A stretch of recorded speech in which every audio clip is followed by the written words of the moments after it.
In my last video, I introduced you to the new Zentangle pattern called Trikl. I showed you step by step how to draw that pattern, and then we created a basic composition that allowed you, if you were following along, to draw that pattern several times to become familiar with it and to get used to the different elements that make it up. Well, in today's video, I'm going to show you how to stretch that even further. We're going to take the basic foundation of the Trikl pattern and how it's assembled, but we're going to use it to create other dimensional elements in a drawing that has nothing to do with Zentangle. So it's what I call toonifying the Tangle.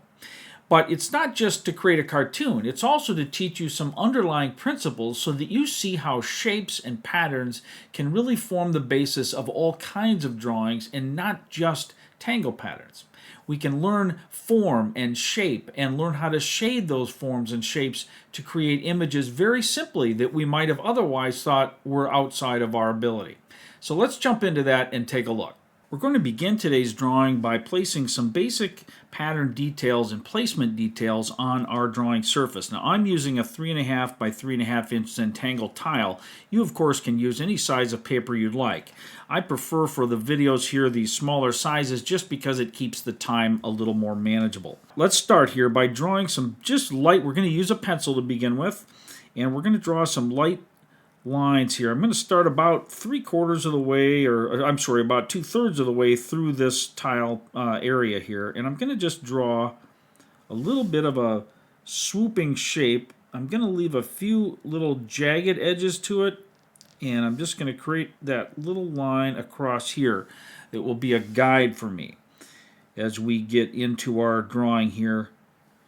And then I'm going to place another line that comes somewhere in this area here, just thinking of a background area, and then one more that kind of goes like this. So we're just creating some hills that will be, and mountain cliffs that'll be part of our Zentangle pattern. And now we're going to draw our very first version of the Trikl pattern. So we're going to draw a straight line right here. It's just going to go right from the top of the page, or our drawing surface, right to that bottom line. And the reason I'm still using a pencil here is because we're going to sketch out the basic pattern that we're going to use so that we can make sure our placement is correct. So if you remember, when we draw Trikl, we have a line, and then we create lines coming off of that, and we draw our shape as we had with our lines and so on. We're doing the same thing here, but we're just modifying it slightly to make our angles a little bit less. And we're also going to enlarge these extruding lines as we go down. And we'll put one way down here at the bottom, just kind of tucking behind. So now what we want to do here, we are going to have a line that comes up, but before we draw that, we're going to use this shape in a little bit different way than we did in the Tangle pattern. Still drawing, instead of just drawing a curved line that auras that, I'm drawing a little bit of some sharp angles here that I can use to create kind of an overhang on this shape that we're drawing. Because what we're drawing, I'll go ahead and reveal it to you, we want to draw a sort of a loosely cartoon version of a pagoda, a Chinese pagoda, which is a building type, obviously. And I'm creating some little points here that will become part of the elements of that, the overhangs, and so on. If you don't know exactly what a pagoda looks like, you can take a look at some Google images, of course. But here we're not, as with a lot of our cartoon-style drawings, we're not worried about perfectly replicating an actual pagoda. But what we want to do is give that impression and use this Tangle pattern to form that basis of that shape. So we've got our pieces here. Now we can come in and let's go ahead and draw some lines that are going to come up toward the top here. It can go off the page a little as mine is done, that's fine. And now we're going to just draw some shapes coming down. This just helps us get our shape and our placement in the right spot.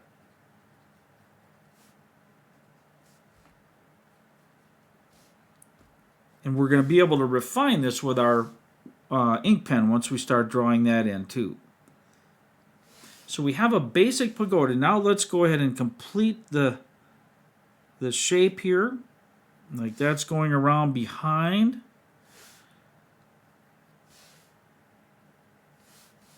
And we would see that like that. Let's also draw a simple line here that follows the curve or the angle of our other line so that we're making like a dimensional shape here. We just want to mark this little ways up from the base here.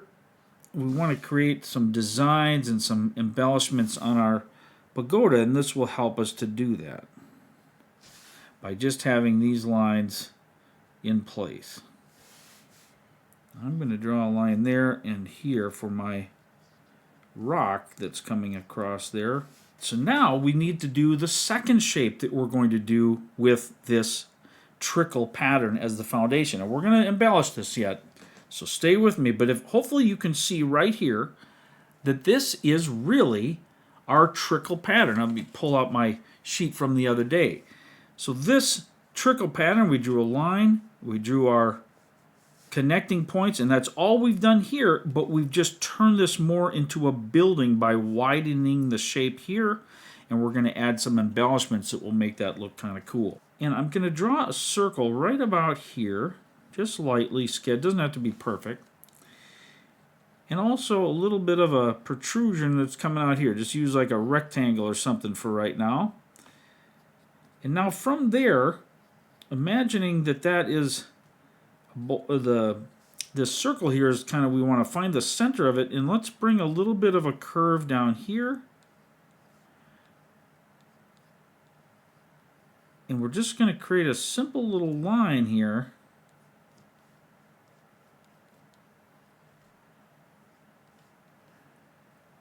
It goes like something like that. All right. Now we're going to pretend that this is the line that we would have on Trikl. So we're going to use another version of Trikl here. So we're going to create these same little shapes that we did. Just like on here, right? We have these little lines. We had a line, and then we had this line. But this time we're going to point it the opposite direction. So instead of pointing it upward like that, we're going to create it downward. And we're going to go right about where that first bend is.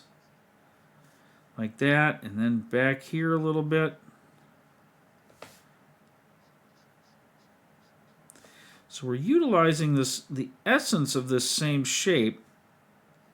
But now we're going to create, instead of drawing an aura around this, we're just going to make this shape kind of like an upside down V. We want it to have some dimension to it, not just to be a line. And so we're just penciling that in. But now let's draw our lines that would be like this line and this line. So think of this as a curved version of that tangle pattern that we drew, right? We're not really doing anything different. We're just utilizing it in a different way. Trying to make a shape here. And obviously you perhaps can tell what kind of shape this is. If we've got a pagoda there in the background, this is going to be our dragon shape. So I'm just connecting. Now when we get to the end here, we'll bring the tail, if you will, to a close. And we're also going to create a little bit of a shape here that we can layer for our tail. And now up here we've got to refine the head of our creature a little bit. So we're going to keep this curve here, and this will be a nice little snout. So we're going to add a couple little bumps here for that snout. And then we're going to come back, go make a little curve, and we're just creating a jaw. All right? And it's like the vision here is, if you catch it, is we've got a cliff here and we've got a dragon up on this cliff, and he's looking down over this pagoda that's down recessed in some of these other hills, and we might add a silhouette or two for some other stuff, but we're just doing that. And so now we're getting this. Let's get the bottom of his chin here. We're going to put an eyeball right about here, and a dragon eye is going to have that center piece like that, and his, maybe we're going to see part of his other eye here, but we're going to also create, the Chinese dragons look a little different than other dragons, so we're creating some big, what might appear to be bushy eyebrows for him. Now out here we're going to have our nose, the snout there, so we're going to see a little bit of both sides, and we're also going to have like a whisker that comes down from each side of his upper jaw. So the other side of it we can't see, of course, the top of it. And then we'll have some teeth in here. And we'll ink all of this in, but we just want to create the basic shape here. Now let's draw a couple horns. So right up back here, we're going to have a couple horns that come out. Like that, and we're going to have an ear. And then we're going to have kind of these bushy, furry kind of look here. So I'm just making some outer marks that will help indicate to me where I'm going to place some of that.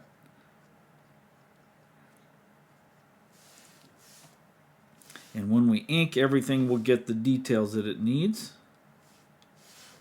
So pretty basic, but now we need to draw one last thing for our dragon. We need to give him some legs. So Chinese dragons have legs. So we're kind of looking down on him, and he's looking up over his shoulder, kind of at us, at that, whatever specifics there. But let's have one of his hands, or his arms rather, let's have one of those. Oh, let's see, how do we want to do this? If we bring our, let's have one coming out right here, which will just be, you can't quite see the arm underneath the rest of his body there. And we'll just bring up, let's give him 3 toes, and we'll put some little, and then on this side we're going to be able to see that arm a little bit better, so it's going to come down here, and then maybe let's have it going up this way, like that. And then back here, where we're going to have the same kind of legs, but we're going to put those, let's put one now about here. Let's just create a little curve that'll be like his knee sticking out, and then the rest of his leg there. And the other one can be kind of similar right over here. We'll do that little curve, just like that. And that'll give us some sense of that little dragon. So now we've got everything in place with our sketch, and we can begin to ink this in.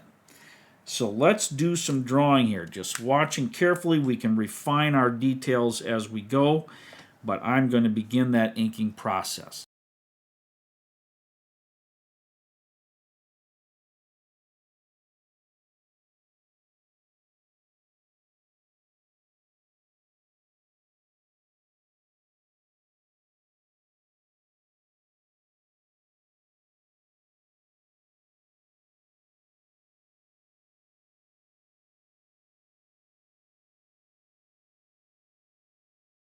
Now I'm going to also draw this line for my cliff here. I want to get that in exactly where I want it to be. And I drew it like this so that we could create some three-dimensional edges to this by bringing this down kind of straight like this, and we can ink this in to show a shadow here in this cliff, or a spot on the cliff that's recessed in there. This will just help me know where to draw these elements at the bottom of my pagoda shape. Okay, we'll worry about the other details in a moment, but this lets me know where this is going to go.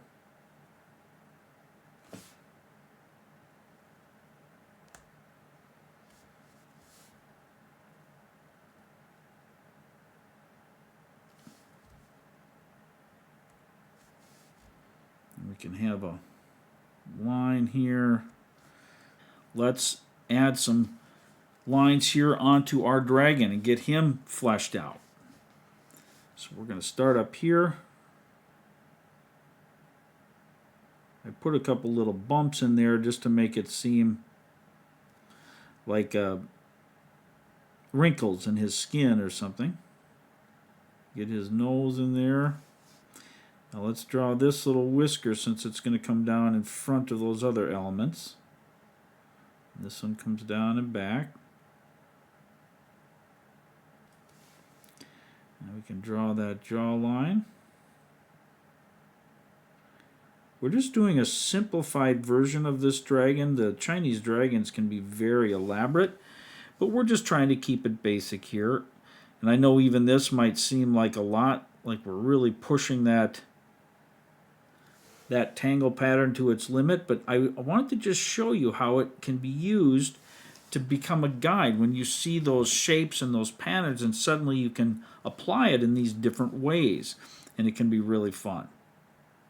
So I'm drawing my little bushy eyebrow. So what I'm trying to do is do the things that are in front so that I don't draw something behind them that we can't then see properly, or that we've drawn a line through. So my eye, I'm going to darken in just the corners, and then right here in the center of that dragon-y kind of eye, just giving a hint here in the background of that other eye, maybe on that side.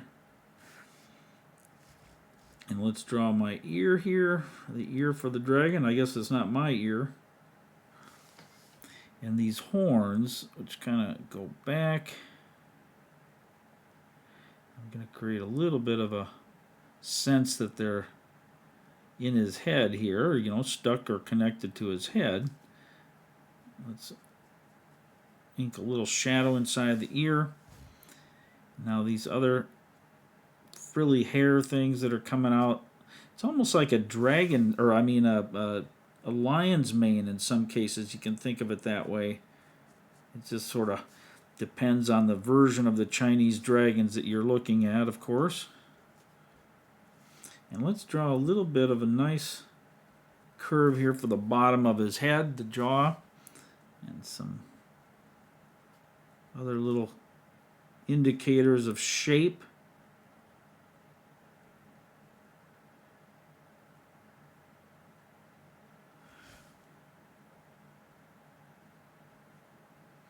I like to have some little lines that indicate a texture on those horns, just so they don't look exactly like fur. There we go. So we got that basic face there in place. And now we can add just a few more details for that fur up in his head here. And now what I want to do is finish his body. So we've got those lines, right? But let's draw these lines here a little more pronounced. These segment lines, if you will, these big chunks of the dragon. And we're going to ink these in here in just a moment, but I just want to get them in place so it gives me a guide for where all my other lines are going to go.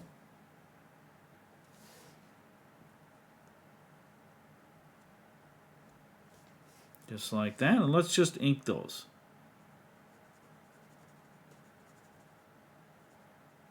So give our dragon a little contrast, put some bolder spots here in our drawing. Now you might be thinking, wow, this is not at all like the Trikl pattern. But really it is. We're just drawing it in different order and with different details, but it's the same basic pattern. And I point that out to simply say that drawing and Zentangle can often complement one another. A lot of folks like to draw Zentangle exclusively, and as I've said before, that's completely fine. But sometimes they choose to do that because they think that drawing other things is too difficult, or that they're not able to do that. And what I want to try to illustrate with this simple task here that we're doing, this little composition, is that you can actually draw these other shapes, these other types of characters and creatures and scenes. And the reason you can is because it uses the same kinds of shapes and lines and curves that Zentangle does. There's nothing unique about that in that sense. Now here, let's draw his arm. We're going to create a little overlap here. So we want to do that first. Bring up this, I'm going to give him 3 toes. I like that middle toe to be a little longer just to give him some variety on his shape. And then I'm going to add little talons here in black. Just help to give him some claws there. And we'll do the same thing on this other side here, except in this case it goes, his body is obscuring the full arm. So we're just drawing that whole body. And then we can draw the arm that we see underneath it here.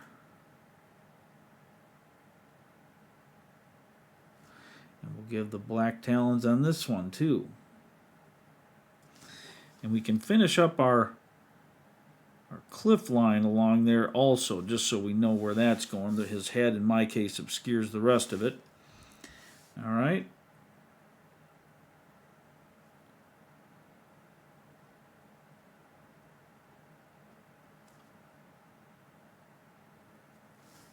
Again, we've just got his leg that we're seeing just a part of here.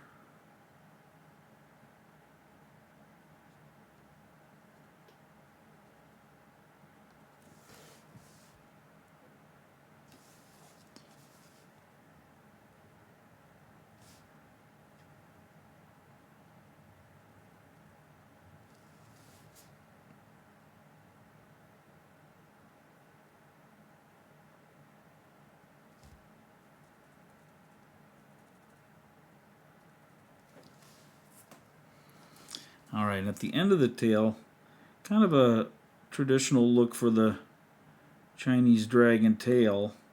There's all kinds of ways, of course, that it can be drawn, but just trying to keep it simple for you. And now let's draw that center line that would be just like our shape, our tangle pattern shape that we're using as a foundation.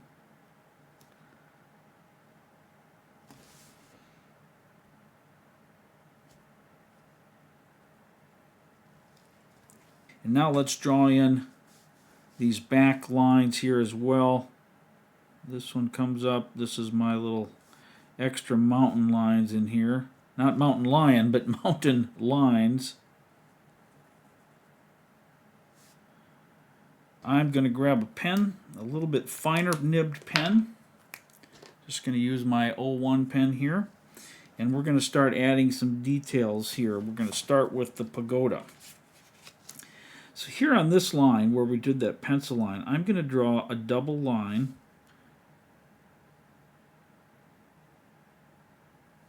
It acts kind of like a dividing line.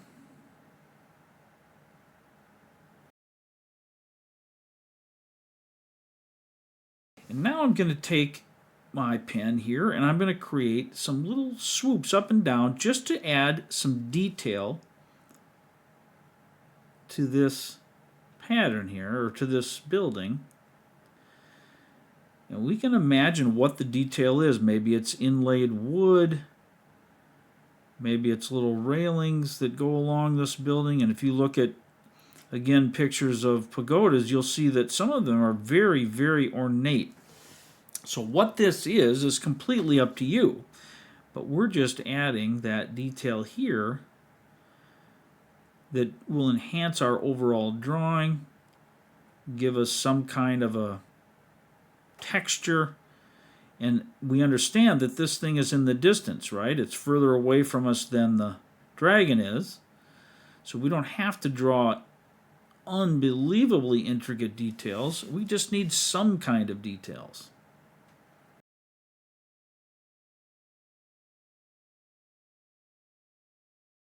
So let's create a little more dimensionality with our roof pieces here by drawing a line parallel to that outer line, this line here, and we're just going to ink in, just gives a better impression of that going around behind that other side.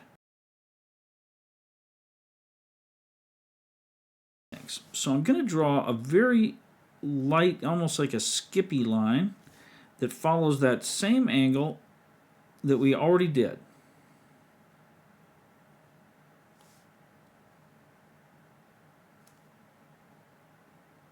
And I realize skippy line is not a very technical term, meaning just not a solid line. It can be very loose and free. And now I'm going to draw little curves like this that fill in this area here. And just follow that edge. Hopefully you can see that, what I'm doing here.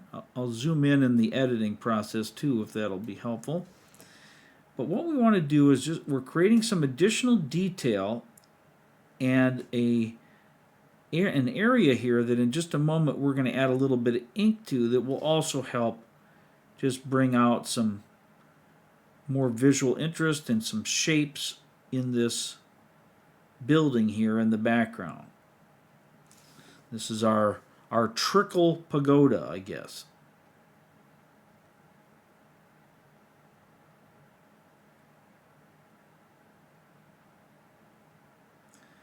I'm just doing these little rounded bumps there. And then what I'm going to do up here, let's see, let's take this, I'm going to draw a few lines just going upwards, kind of coming to that peak.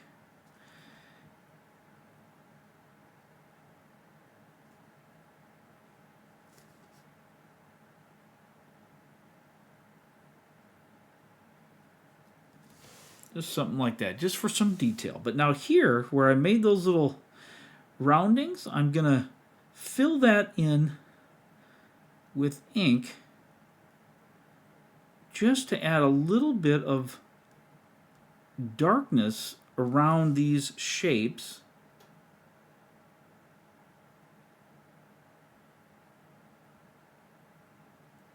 And then maybe some real light little lines. Again, that just the eye, we don't need that massive detail, but this gives the eye just something to see that gives an impression of shapes or wood pieces or bricks or whatever it is you want to imagine are back there that are making this building, and it just gives enough sense of that the eye perceives some kind of detail.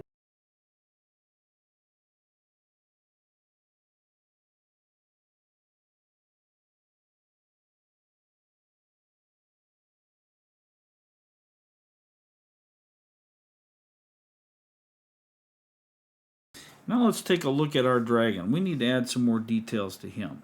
On the original shape, we had this little diamond piece. So let's do something like that, but let's make them little triangles. And let's do them along his spine here to give the impression of additional little what am I trying to say? Like the little spikes on his back, his scales maybe that are raised up. Taking our cue from the original Tangle pattern, but modifying it and doing some fun things with it here.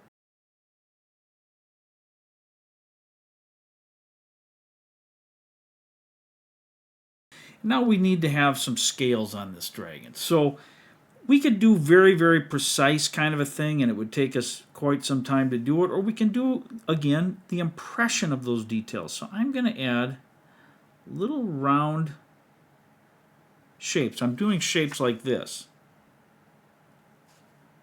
And then I'll try to bump them, in between each other and so on. But at super small sizes, you can't always be that precise. It just isn't going to work. So you give, again, the impression of those details, and that will accomplish the same thing at these small sizes. Now up here I've got a little more area where I can do that, so maybe be a little more careful with that. But I still don't want to take, the next 4 hours filling in these little shapes.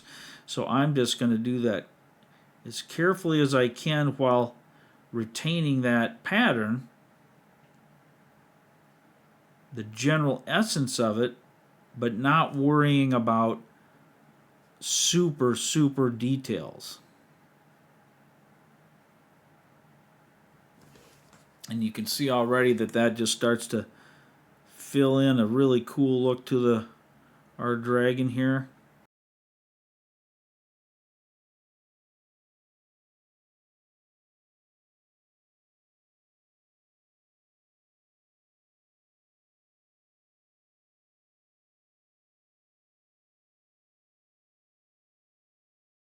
And let's see if we need a little more detail up here.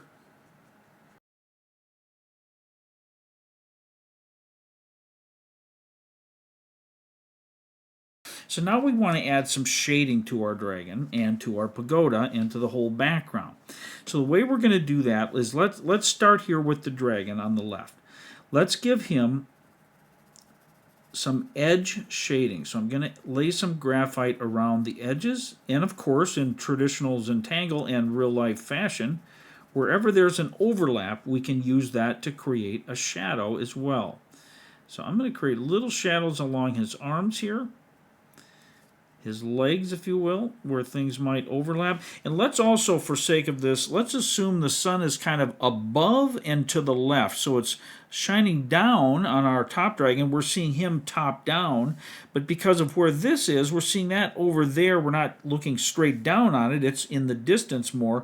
But that shadow is, the light is going to light up this side and create a more of a shadow on that side. So let's work with that assumption, so that we can create a kind of a cohesive shadow. It won't be perfect because these are based on a Zentangle pattern here, and we tried to use that as a primary, so we didn't worry ultimately about perfect perspective, but we want to keep it as good as we can to convey this drawing, or the sense of this drawing. So we'll work here with our shadows around the edge of our dragon, and you'll see what that's going to do here in a moment. It's going to make him look dimensional.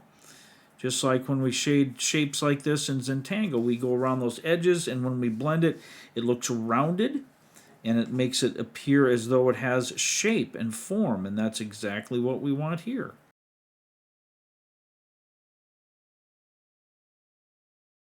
Let's add a little shadow to where we added these different strands or furry hair here. We want to just give it some form. By adding tone, we're going to give it form. We're going to make it look not so flat.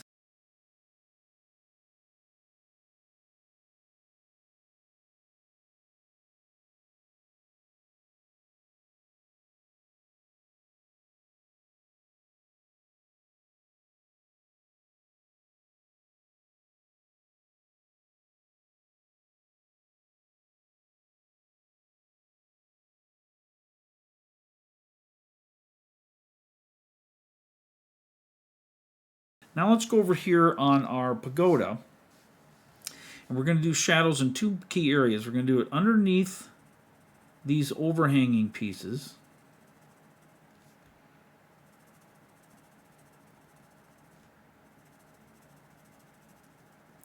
to create that shadow as the light comes in, right? It's going to cast a shadow underneath it, because we're assuming that is out overhanging. It's out wider than the actual building. We could also add a little bit back here, where that building itself might be casting a subtle shadow on those round, or those edges that go around it. And then let's add a good amount of graphite to this entire right-hand side, because we want that to be in the shadow, and it will give even more dimensionality to our 3D shape that we've drawn here.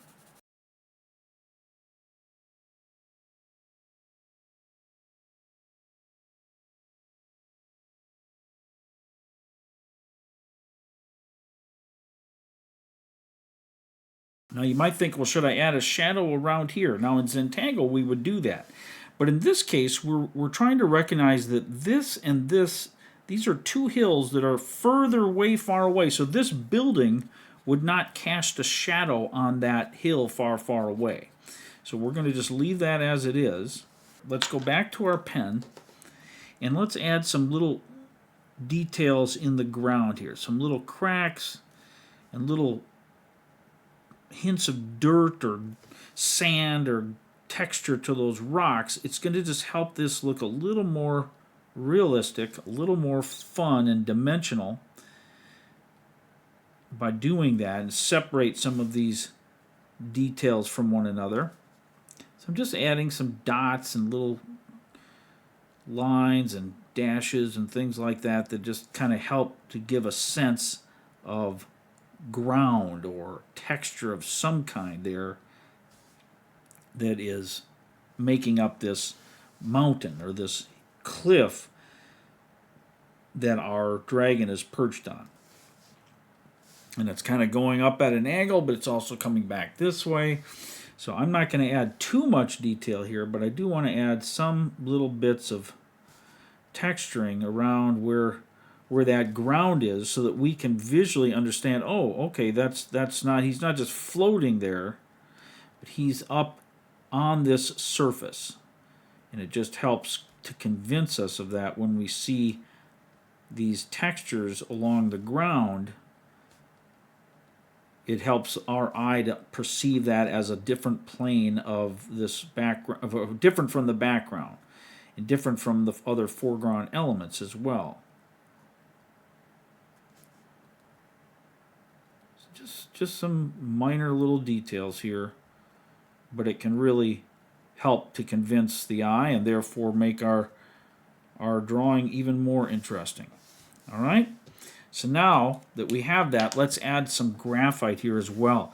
I'm going to add just a subtle bit of shading to my ground here. Very, very light, but also a little darker right around the dragon. And those areas, now see, this is up off the ground, so I don't want to put a dark shadow there. His neck, he's lifting his head up, but his feet and his body here are actually touching the ground.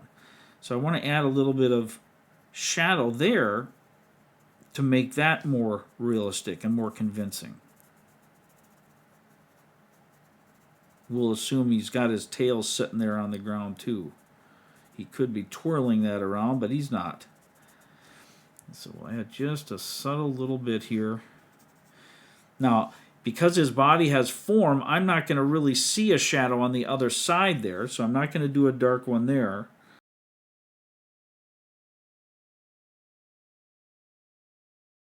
And I'm also going to add just a hint of graphite that I can blend onto this plateau here to give it a little better form also.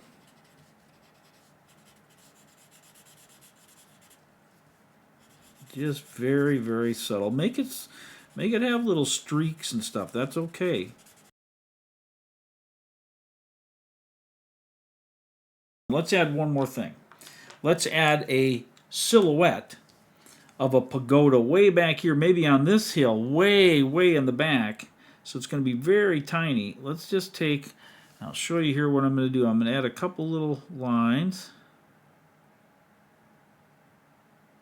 just to give that impression of a shape way back there. And now we're going to draw a line across with maybe just some little details here.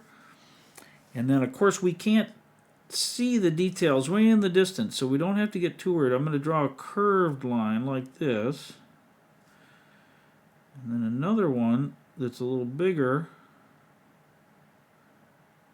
And even one more that's bigger yet.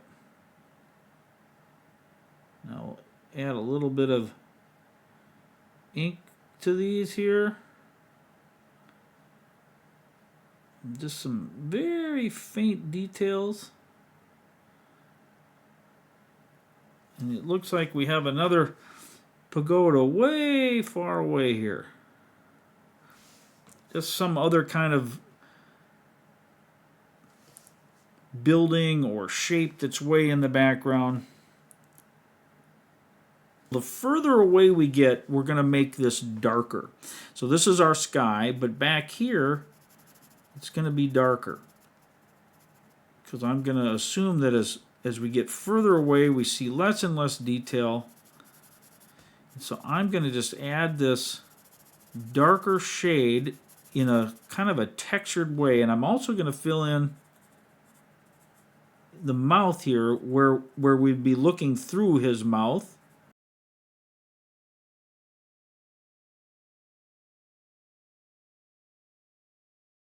And I do it like I did on purpose so that it creates a little sense of texture. I don't want a perfectly smooth background. That's not how a hill would look, right?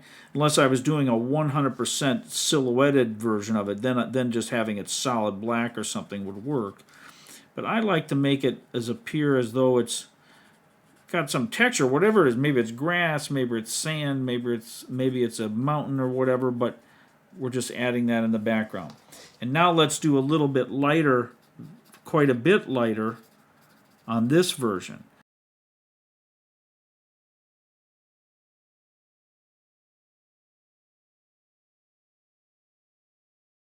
Well, I sure hope that you've enjoyed today's drawing session. We took a very simple tangle pattern and we got a little creative with it, and I hope it didn't seem like it was too much, but if you just follow the steps very carefully, you'll see that it's not any more difficult than drawing that tangle pattern. We're just embellishing it with additional lines, additional curves, and creating entirely different shapes. But I hope you had fun with that process. I sure had fun showing it to you. But with that, I will end today's session, and I hope to see everyone very soon back here in the Tangles and Toons channel. Until then, take care. Bye-bye now.